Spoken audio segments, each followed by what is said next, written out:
आगाज़ हसन रज़ा साहब मैं आपसे करता हूँ। ये फरमाइए कि अब ये जो क्राइसिस है ये अब हमारे जो कॉन्स्टिट्यूशनल इंस्टीट्यूशंस हैं लाइक सेनेट है, वहाँ से फिर वही एक पुरानी जिस पे हम बड़ा बात करते थे कि यार कम से कम हमें अपनी सियासी लड़ाई में कॉन्स्टिट्यूशनल जो इदारे हैं उनको नहीं घसीटना चाहिए, मगर अब एक कॉन्स्टिट्यूशनल इदारे से ही ये डिमांड आ रही है कि जनाब चीफ इलेक्शन कमिश्नर साहब को जो है वो, तो ये इसे आप कैसे देखते हैं और क्या ये मुमकिन है खुदा न खास्ता जनाब हसन रज़ा पाशा साहब? मेरा ख्याल है कि डिमांड तो किसी एक आध मेंबर की हो सकती है, लेकिन अभी ये मुमकिन नहीं है जो उनकी ख्वाहिश है वो पूरी हो जाए, क्योंकि देखें अभी इलेक्शन हाल ही में मुकम्मल हुए हैं और अभी मामलात इलेक्शन कमीशन ऑफ पाकिस्तान और ट्रिब्यूनल्स की तरफ जा रहे हैं। फॉर एंड अगेंस्ट बातें हो रही हैं, कोई कह रहा है धांधली हुई है, कोई कह रहा है धांधली नहीं हुई। अलबत्ता एक चीज़ बहरहाल ज़रूर है कि धांधली के बादल इस इलेक्शन पे मंडला रहे हैं और बड़े गहरे हैं और शकूक शुबात इस हद तक हो गए हैं कि अब कोई भी जीतने वाला भी हुकूमत साजी की तरफ उस जज्बे और उस एक अज़म के साथ नहीं जा रहे, बल्कि एक दूसरे के कंधे पे डाल के वो चाहते हैं कि सब मिल के ये बोझ उठाएं। बहरहाल ये बोझ किसी ने तो उठाना है, चूँकि पाकिस्तान मुस्तकबिल करीब में एक और ऐसे इलेक्शन का मुतहम्मल फ़िलहाल नहीं हो सकता। उसकी वजह यह है कि 1 खरब 16 अरब रुपए इस मुल्क के खर्च हुए हैं। इलेक्शन कमीशन ने 48 अरब रुपीस खर्च किए हैं और बाकी जो कैंडिडेट्स हैं उन्होंने सूबाई असम्बली के और कौमी असम्बली के उन्होंने बाकी खर्च किए हैं। तो देखिए इतनी बड़ी रकम जब इन इलेक्शंस पे खर्च हो चुकी है तो दूसरा इलेक्शन फ़ौरन ही हो जाना ये भी कोई मुनासिब नहीं है। इस मुल्क की मुआशी हालत पहले ही बड़ी ख़राब हो चुकी है, तो लिहाजा ये 3 ही इकाइयाँ हैं, एक पीपल्स पार्टी, एक मुस्लिम लीग नून और दूसरी PTI। इन तीनों में से 2 एक दूसरे के साथ मिलेंगे, वो हुकूमत साजी करेंगे। लेकिन मैं समझता हूँ कि सबसे बेहतर जो वो तुर्ब का पता जिसको कहते हैं वो पीपल्स पार्टी ने खेला है कि वो कॉन्स्टिट्यूशनल पोस्ट की डिमांड कर रहे हैं और साथ ही कोई जिम्मेदारी लेने को भी तैयार नहीं है। लेकिन मुस्लिम लीग नून में भी एक सोच वाज़े तौर पे उभर के आई है कि अगर ऐसी सूरत हाल है कि पीपल्स पार्टी हुकूमती जिम्मेदारियां नहीं लेना चाहती तो फिर हम भी नहीं लेते और अपोजिशन में बैठने को तैयार है। लेकिन एक मखसूस जो हल्का है मुस्लिम लीग नून का, वो हुकूमत साजी की तरफ दिलचस्पी रखता है और वो फ़िलहाल डोमिनेट कर रहा है और शायद हुकूमत बन जाए पीपल्स पार्टी के साथ मिल के और साथ जो है MKM वाले उनके साथ। तो ये सूरत हाल है काजी साहब। कानूनी बड़ा लड़ाइयाँ अदालतों में ये जारी रहेंगी, क्योंकि अभी एक और बड़ा मरहला आ रहा है स्पेशल सीट्स का, और वो स्पेशल सीट्स इन्होंने वो एक पॉलिटिकल पार्टी ज्वाइन की है तहरीक इंसाफ के दोस्तों ने, लेकिन बात सिर्फ ये आनी आगे चल के कि क्या जो लिस्ट एज PTI इन्होंने दाखिल किया इलेक्शन कमीशन में, क्या वो ट्रांसफ़र हो जाएगी सुन्नी कौंसिल को जिस पार्टी में उन्होंने ज्वाइन किया है। तो ये मामला भी लगता है कि अदालत में ही आएगा फाइनल डिटर्मिनेशन के लिए। ठीक है जी। फैसल चौधरी साहब, ये आपने बात सुनी, लेकिन एक सतह से अगर हम देखें, साफ़ी नुक्ता नज़र से देखें तो इस तरह लगता है जिस तरह क्राइसिस एग्रेवेट कर रहा है और जो इंस्टीट्यूशनल फाइट है वो बढ़ती चली जा रही है और कोई ऐसा रास्ता बीच में वाया मीडिया निकल नहीं रहा और गवर्नमेंट में बनाने में जो मुझे सिंसेरिटी कम नज़र आती है। सुना है पीपल्स पार्टी अब कोई यहाँ पे पंजाब में भी कोई कुछ इदारों की जो है वो मांग कर रही है कि उनके जो हेड्स हैं, तो आप इसको कैसे देखते हैं? How it is going to, ये किसकी इम्प्लीकेशन क्या होंगी पाकिस्तानी डेमोक्रेसी के लिए और क्या ये लड़ाई इस हद तक जाएगी? जनाब फैसल चौधरी साहब। साहब, 2 पहलू हैं आपके सवाल के। एक तो सियासी पहलू है, ज़ाहिर है पीपल्स पार्टी जो है वो समझती है कि नून लीग इस वक्त जो है वो प्रॉब्लम में है और वो अपना जो मैंडेट है उनका उस तरह से नहीं दे सके और फिर जो सारी उंगलियां भी उन्हीं की तरफ उठ रही हैं। तो अगर उन्होंने हुकूमत बनानी है तो वो बगैर जिम्मेदारी लिए वो इम्पॉर्टेंट पोस्ट जो है या स्लॉट जो है वो काबू करना चाहते हैं, जिसकी वो ड्रीम करें और जिसके पर रह के वो अपने वोटर्स की, अपने लोगों की खिदमत करें। पंजाब में भी वो रिवाइव करना चाहते हैं, बिलावल साहब को यहाँ से इलेक्शन भी लड़े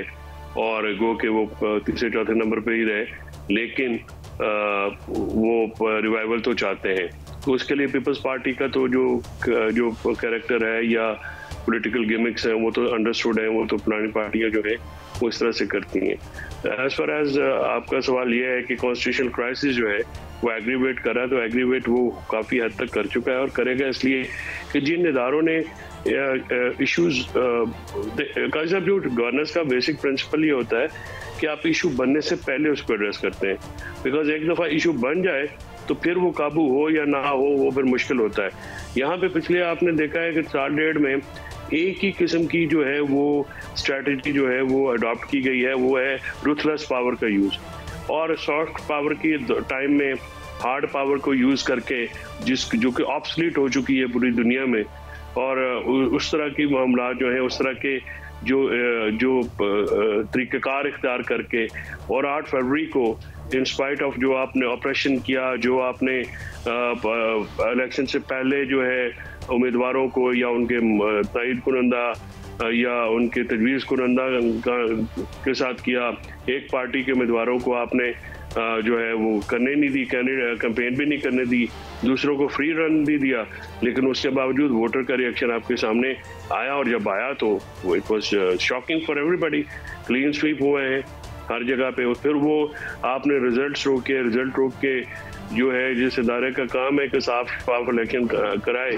उस इदारे के ऊपर अब उंगलियां उठ रही हैं। और पाकिस्तान बार कौंसिल की तो प्रेस रिलीज आई है, अभी भी आई है और पहले भी आई है, जिसमें डिमांड की गई है चीफ इलेक्शन कमिश्नर के इस्तीफे की। तो इशू ये है कि ये जो और जो वो कमिश्नर रावलपिंडी का जो बयान है उसने तो कफन में कील ठोक दी आखिरी। देखिए ना, एक कमिश्नर को आप ये कह देना कि पागल है जी, उसका कोई काम नहीं है, ये तो ऐसी फजूल तरीन दिफा है।